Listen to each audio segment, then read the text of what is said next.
Freedom to Fascism. Some of you might know him from his own radio show. How are you tonight, Joe? I'm doing excellent. Thank you, Jason. And really what I wanted to do with Joe is I wanted to kind of go over his story for those that don't know it. I know he's probably bored to death of it. He was on Alex's show. He did a interview with me for my upcoming picture today. But then in the second half hour, really take calls on the subject matter of not only the IRS, the Federal Reserve System, his court case, and anything else you'd like to ask him. So for our viewers that did miss this morning's show, that somehow missed the Alex Jones show, I don't know, maybe they have a day job. Why don't you tell people about your background and why you're here? Thanks, Jason. Well, I from about 1986 till 1993, I served in the private sector as an accountant because I had an accounting degree from San Jose State University. And in the early 90s, I decided that the accounting world was very boring, and I couldn't possibly envision working as an accountant for another 30 or 40 years. So I decided to see if there was something in the law enforcement career realm that might please me.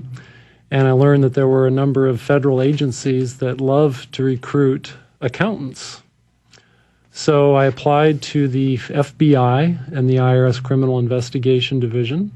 And I won't go into the long story of why the FBI didn't work out. I did qualify to be hired there, but they had a hiring freeze. And in the meantime, the IRS Criminal Investigation Division contacted me in August of 1993, and I decided to accept their offer of employment. And in November of 1993, I was sworn in as a special agent for the IRS. The IRS has a criminal investigation division, and in that division are about 3,000 special agents or criminal investigators who investigate violations of the federal income tax and money laundering laws. And so beginning in 1993, November, is when I started to do that job. And I intended to spend a full 20-year career doing that job. But about 3 years into it, became aware of some information that kind of changed my course.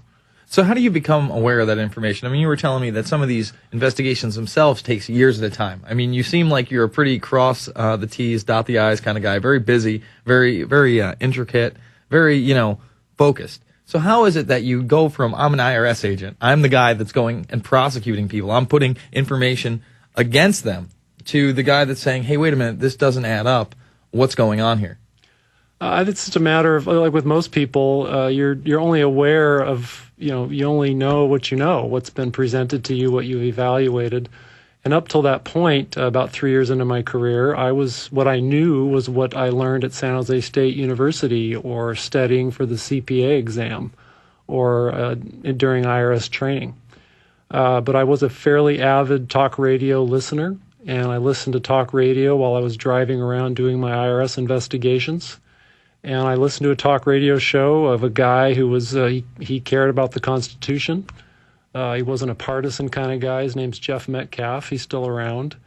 And he had a lady come on his show talking about the income tax and saying things that I had never really contemplated before, that most Americans weren't required to actually pay the federal income tax because it was against the law to tax their labor without being apportioned, and looked into it. I spent about 2 years, as you say. I do try to dot my I's. All right, we'll talk about that on the other side. We're at the break. It's the Infowarrior with Jason Bermas. Go check out the blog. It's all fixed up. You got the podcast, the listen live, the Infowarrior.com. Back after this.